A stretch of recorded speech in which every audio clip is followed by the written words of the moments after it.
Welcome to Toastmasters Beta Bay, featuring speakers from San Francisco to Monterey.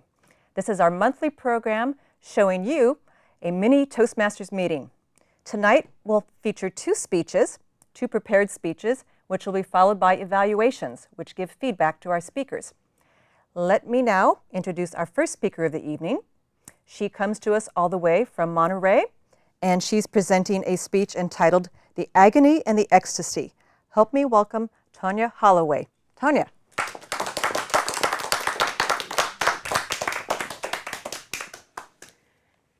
Childbirth. The whole process from the developmental stages to birth is no doubt one of the most miraculous events a woman can ever experience. Greeting cards express this joy best with phrases such as, "How proud God must be when He allows a tiny yet precious being into His world to be nurtured by the ones who made Him." Yeah, well, on that. My fellow Toastmasters, Madam Toastmasters and guests, I stand before you to say that you have been sold a bill of goods. Why? 3 reasons. Pain, pain, and pain.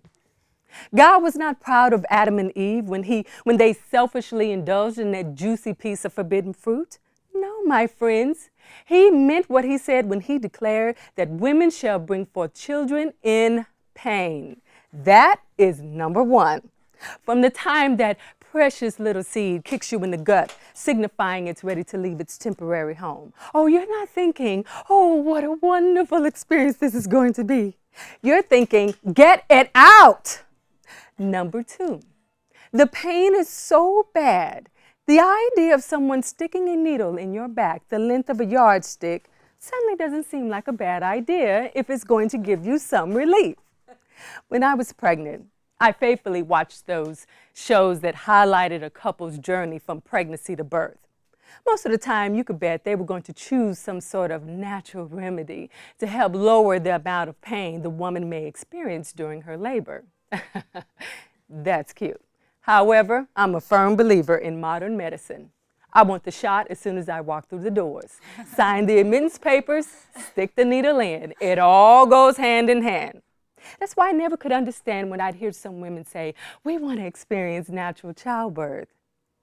We aren't experiencing anything.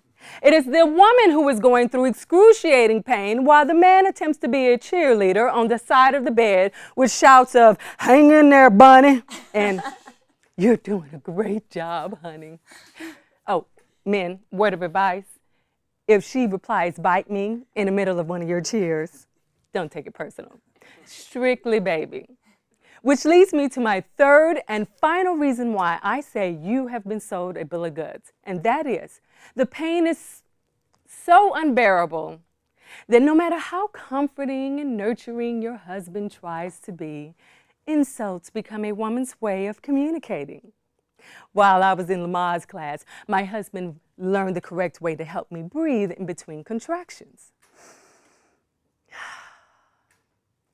When the big day finally arrived, he put his skills to work, panting in my face just as he had been taught. I, on the other hand, quickly realized that unlike what the Lamaze coach said, this technique did not work. I mustered up enough strength to ask him to come closer so I could tell him to stop breathing in my face. He looked a little disappointed. Then he put his hand up to his mouth and blew as if it was his breath that was displeasing me. I told him in between moans that it wasn't his breath, it was him. The decisive moment came. Was I going to continue pushing like the doctors and nurses were instructing me to, or was I going to call it a day? I chose the latter.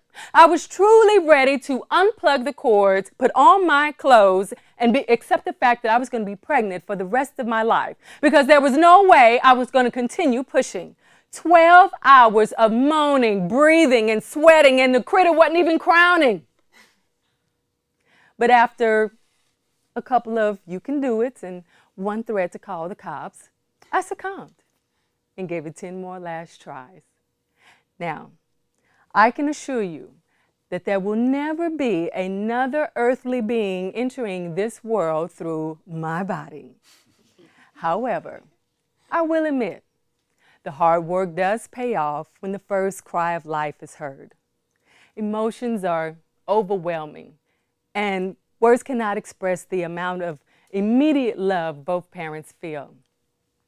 The power of God is so great that it is not long when his punishment of pain become a thing of the past, and we women start to ponder the thought of doing it all over again.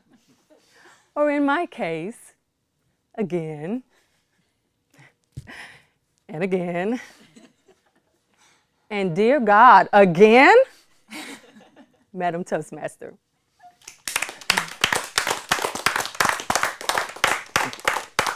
Thank you, Tonya. What a great speech. That truly was a description of the agony and ecstasy. So you come from Monterey. Tell us about your club that you belong to. I belong to NPS Toastmasters, which stand for Naval Postgrad Toastmasters in Monterey, and I've been a part of it since last September. Moved to the area then and thought it'd be nice to join a chapter to get to kind of know the area. Didn't know that much about Toastmasters until I joined NPS. And have you had a chance to do any competitions yet? Yes, I did this speech that I did. I entered into the humorous speech contest and won 3rd place. Well, I can see why. It was really a fun speech. So what's the next speech going to be? Is it going to be on small children as they start to grow, or is it going to, are you going to change into a new theme? Oh no, I'm going to totally change into a new theme. I've done enough for the kids. It's kind of center on me. Yeah, I would think having kids would give you a lot of great material for speeches. Oh yeah, definitely, definitely. All right, so short time with Toastmasters. What would you say to somebody who's thinking about joining a club? Do not be intimidated. That everybody starts off small, everybody starts off a little scared, but with a good group that's very supportive, you can knock those fears away and become a great speaker. All right. So this was something you did, you said as you came to California, is that correct? Correct. And you come from where now? Well, I'm originally from Fort Worth, Texas, but I'm a military family, so we were coming out of Norfolk, Virginia, moved to the area. My husband attends the Naval Postgrad School. And like I said, I was looking for a little me time, something that I could get into away from the kids. I have 4. So it helps to get out the house and talk to adults instead of Barney. And so NPS Toastmaster was a great outlet. Well, I'm sure it's going to be something you can do at other locations that your husband's assigned to now. Very much so. Have you thought about starting a Toastmasters club if you get to someplace new? Do you think you've learned enough from your current group? I do. One dream that I have is to kind of bring Toastmasters to our youth. I don't think it's something that's just for adults. I think youth would really get a kick out of doing this and expand their vocabulary and really use Toastmasters to the fullest. Well, I bet someday you'll get your kids into Toastmasters. Oh, Thank you again, Tonya. No problem. Thank you.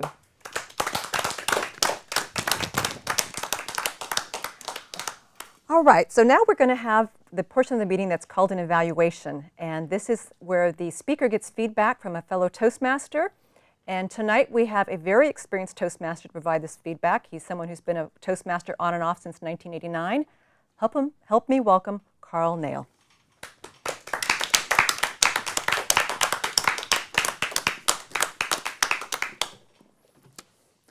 Thank you, Madam Toastmaster, fellow Toastmasters, and very welcome guests. Tonya, this speech was the agony and the ecstasy. I think we can figure out which parts were which. This was not just a speech in a humorous contest. Because we feel it's so important to work on fundamental Toastmaster skills, we encourage people who are developing material for competition to base it as much as possible out of one of the fundamental speeches in the basic manual. There are 10 speeches, 10 projects in that manual. Your selection in this was from project number 6, Vocal Variety. She was going to ask that we listen for her ability to put a lot of highs, a lot of lows, perhaps maybe get some accents or some other vernacular. And when she, for example, was talking about her husband, where she changed her tone of voice. So all of those tools were being brought to bear to help you communicate more effectively. And I think you did that. That was an exceptionally good job of using your voice. A couple of other things that you did, I think, extremely well. And so maybe something that I'd like to encourage you to work on and maybe make the presentation even better for next time. First is that I like the opening. It's always impressive when somebody can give you a real surprise with the opening. You began with the sweetness and light element of the creation of life, and then informed us by throwing the card away, saying, not so much.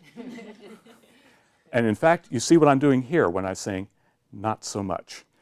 This is something I want to talk to you about a little bit, because I think you're missing an opportunity to convey even more information to the audience. What I'd like to see you do more of is, while you're using your body to move effectively using the stage area, the one part of your body I don't think you're using as well as you could are your hands. You have a tendency with your hands to either hold them here or hold them out like this. That's the focused gesture for the most part, is that the hands come in, the hands go out. The hands aren't doing a lot more for you. You saw the one example where you're using it to make a vibrant point. There's a lot of places in the speech that can use the energy that your hands can put into it. There's another example that I'd like to point out where you said, this technique did not work. And again, it's just this. It says, as a recommendation, you say, this technique did not work. And you see how much different that is. And that, when you're doing that, your body is also getting your voice more involved. And strangely enough, when you do that, when you get your body involved, then your voice gets involved. So I think your opening is great. I think maybe a little bit more work with the hands to get them more involved, and this speech will be even better next time. Madam Toastmaster.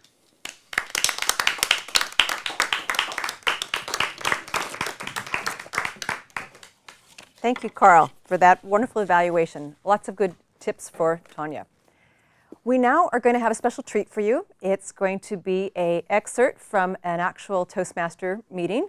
It's an advanced club called Next Steps. They're based in the South Bay, so enjoy.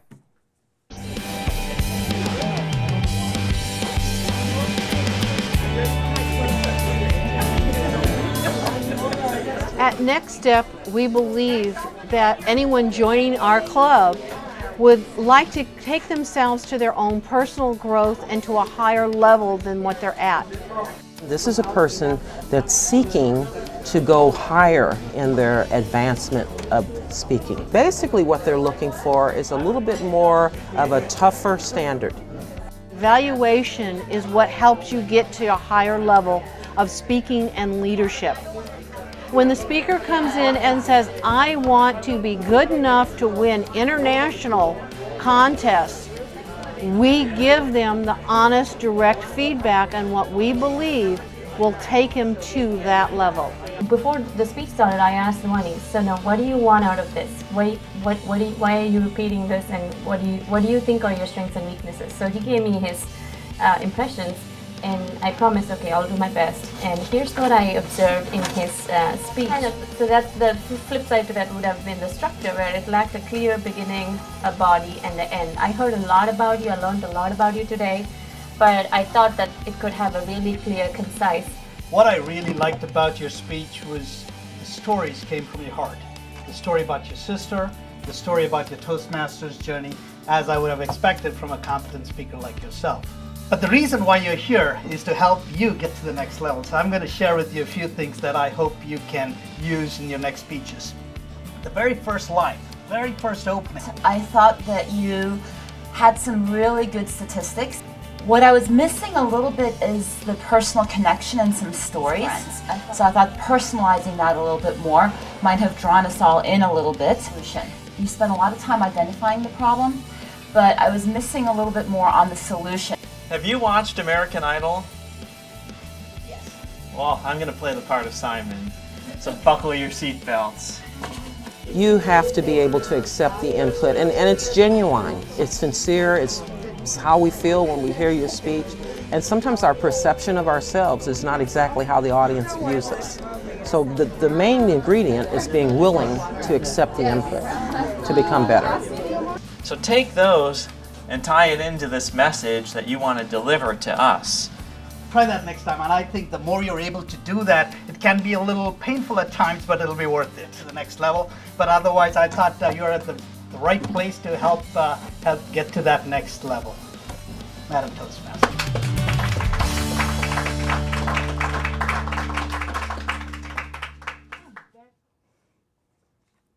Welcome back to Toastmasters Beta Bay. We have a second speech tonight, which will be done by a member who's doing an advanced speech. We say someone's an advanced speaker once they've completed their first 10 speeches. Tonight, our member that's doing this presentation is someone who actually belongs to 3 clubs, and the speech that she's going to present for us tonight is a humorous speech. So I'm sure we'll hear lots of laughter. Help me welcome Birgit Starmanns, Life in the Black Lane. Birgit Starmanns.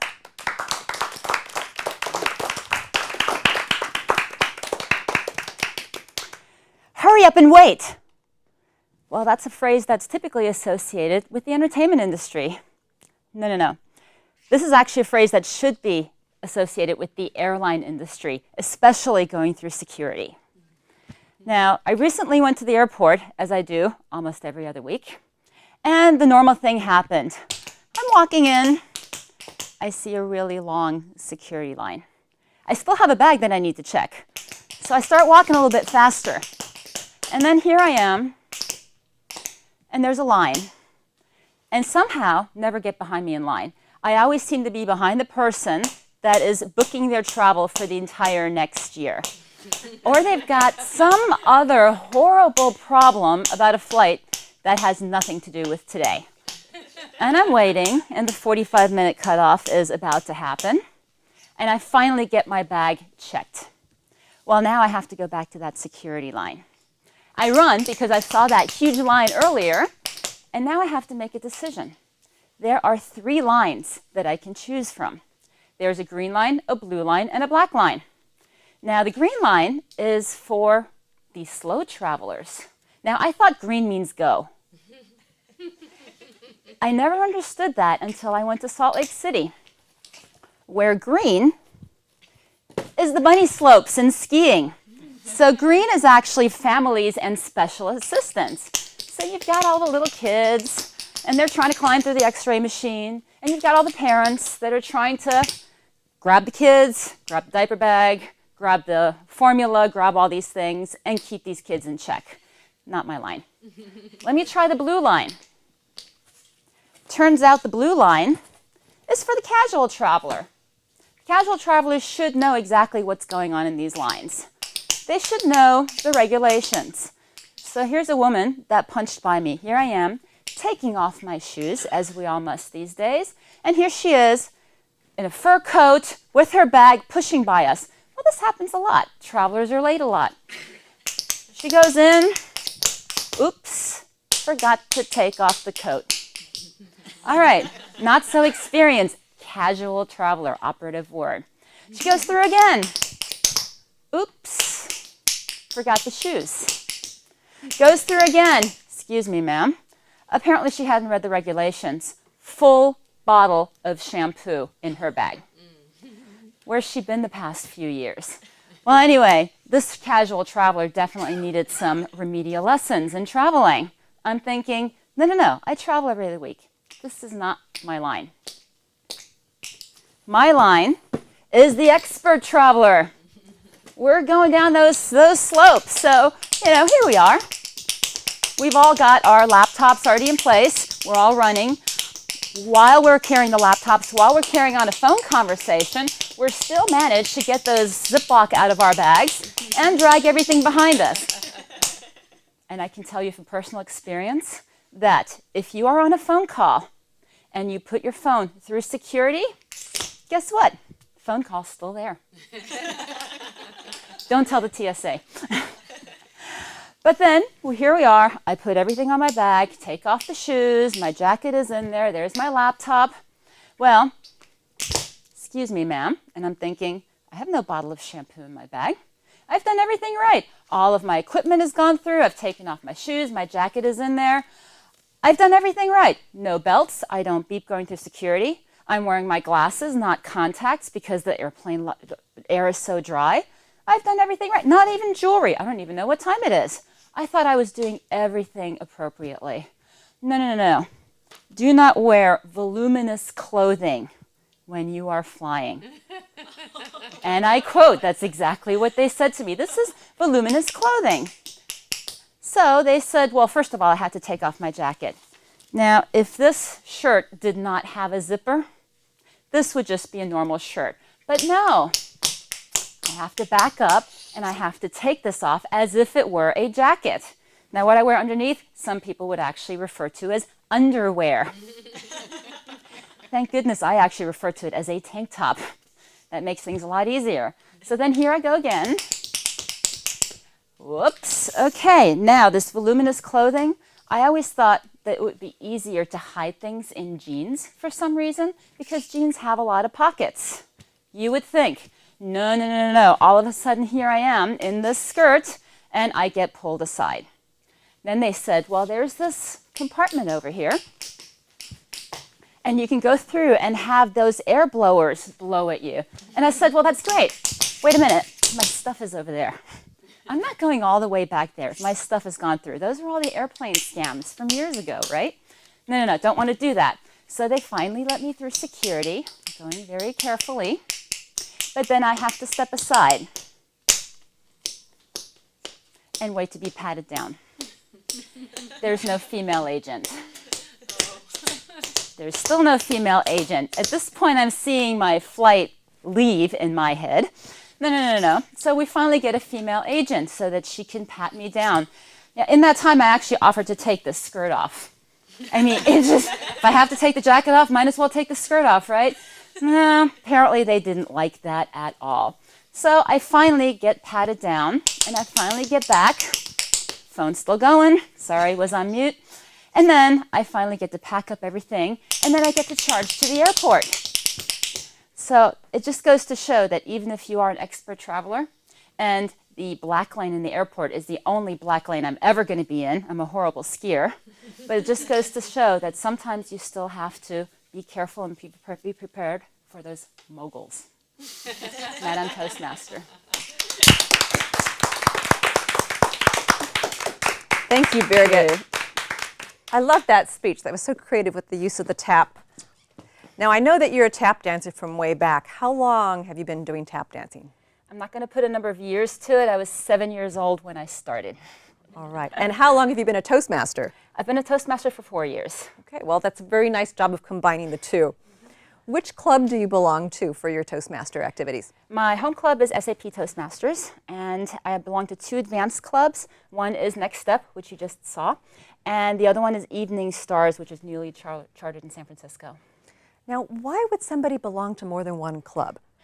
Every club has a personality. I really enjoy my home club, but to do some of those more advanced manuals, it's actually something where you want to get different feedback from different clubs, and it allows me to be a little bit more creative because they don't know me as well.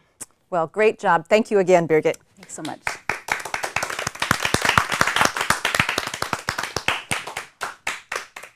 Now, to give us some feedback on Birgit's speech, we have a Toastmaster from a Peninsula club. We have someone who's been a member for 3 years, and he's going to give Birgit tips on how to make that great speech even better. Help us welcome Michael Jacobs.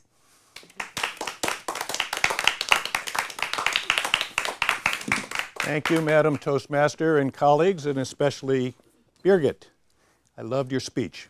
Your speech was from the Humorous Manual, and the humor speaks for itself. I'm not going to spend a lot of time there. What I'm going to do is I'm going to break my evaluation down into 2 parts. The first part is what I saw and how you said it. And the second part, I'm going to talk about what I heard. Now, you're an experienced Toastmaster, and so the what I saw basically had to do with how you approach the lectern, how you use the stage, your gestures, your eye contact, and so forth. I thought you did all of those expertly, perfectly in line with your 4 years experience in all of the Toastmaster clubs that you go with. I think that one of the most difficult things for most speakers, perhaps all speakers, especially using Barack Obama as the gold standard, is the use of the 3 Ps, as I call it, which is the pacing, the pauses, and the pitch. And I think here you, for the most part, did well, but I think as most of us in this sophisticated area of speaking, you could probably improve, especially using pauses strategically spaced so that people really feel an anticipation of what's going to come next. So the other thing is your gestures. You especially wanted me to look at the use of this very unique gesture that I've never heard before, which is the tapping as a way to emphasize points. It was in some ways incredibly effective and very interesting and incredibly captivating, but interestingly, although I would give you high marks on the way you did that, I'm going to return to that at the end as a possible suggestion, believe it or not, and I've never been a tap dancer. Now real quickly, the what I heard, and I like to break the what I heard down into your introduction, which should set us up for what's to come. You did that very nicely. It should be brief. Yours was very brief, less than 10% of a talk, I think, in general. And then you should set us up for what to come, and you did that very nicely. You captivated our attention. And then what you did was you nicely led us through your experience in an airport, and you used the show rather than tell, and that is always an effective use of a prop. I think that it really keeps our attention. So the use of the technique of show rather than tell, very, very good. Your conclusion sort of flowed from the rest of the talk. I think a good conclusion should be emphatic. It should challenge us. I don't think it necessarily did that, but it was just a natural flow. So I'm going to go now back to the use of the tap dancing, or the tapping, for emphasis. And as far as I was concerned, it was so unique that I was distracting from the content. And so what I would do would be to actually use the tapping a little bit less if you give this speech again. Thank you very much, Madam Toastmaster. Thank you, Michael. Thank you. All right, well, that's another exciting edition of Toastmasters Beta Bay. If you want to check out a club in person, go to our website at www.d4tm.org, and you can see a meeting live. Hope to see you soon at a meeting. Thank you.